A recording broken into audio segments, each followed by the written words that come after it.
گرفتی کەمی غاز هێشتا یەخی هاوڵاتیانی هەڵەبجەیی بەرنەداوە.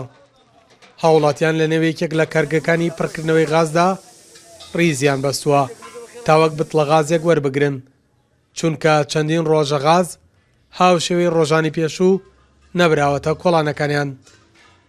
ئەمڕۆ بڕێکی باش غاز گەیشتۆتە هەڵەبجە. سەرپەرشتیارانی ئەم کارگەیەش ئاماژەبەوە دەکەن لە ماوەی ئەم هەفتەیەدا ئەمە یەکەمین بەشە غازە دەگاتە کارگەکە. پێنجشەممەی پێشوو هاتووە، ئێمڕۆ پێنجشەممەی غازمان بۆ هاتووە، جاران 15 تەنەهات ئیسە 9200 بوسمان بۆ هاتووە. هۆکارەکەی چێگەڕێتەوە بۆ ئەوە سیانەکردنی کۆرەمۆرە. ئێمڕۆ لەمە دوایەتە دووسێ ڕۆژتە ئینشاءڵڵا یەکتان کەرتر بێ ئاساییە بێتەوە ئینشاءڵڵا ئەو گرفتە نامێنێ.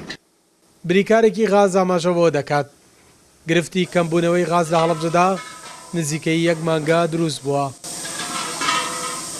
ڕۆژێ ناڕۆژێ هاتوون 50 بەتڵم وەرگرتووە بردووە لە گەڕەکە تۆزیان کردە بەسەر هاوڵاتیانە.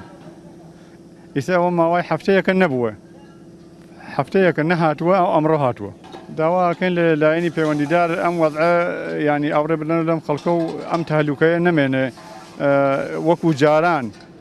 وەکو جاران هەفتەی چۆن دووجار هاتووە ئەوە بینێرن وەضعەکە بەرە باشیە ڕوا ئینشاءڵڵا.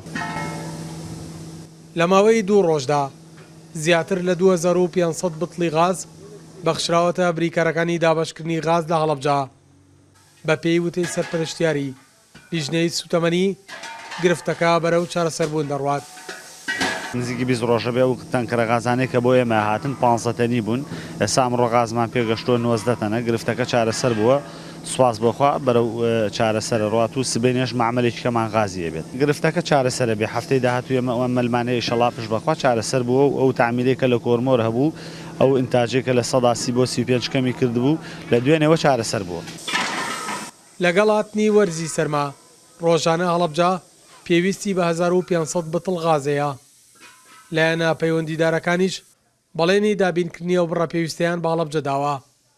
بریکارەکانیش ئاماژە بەوە دەکەن هەفتانە 2 جار غاز بگاتە هەڵەبجە، گرفتەکە بە یەکجاری چارەسەر دەبێت. سەلاح جەمیل، کورسات نیوز، هەڵەبجە.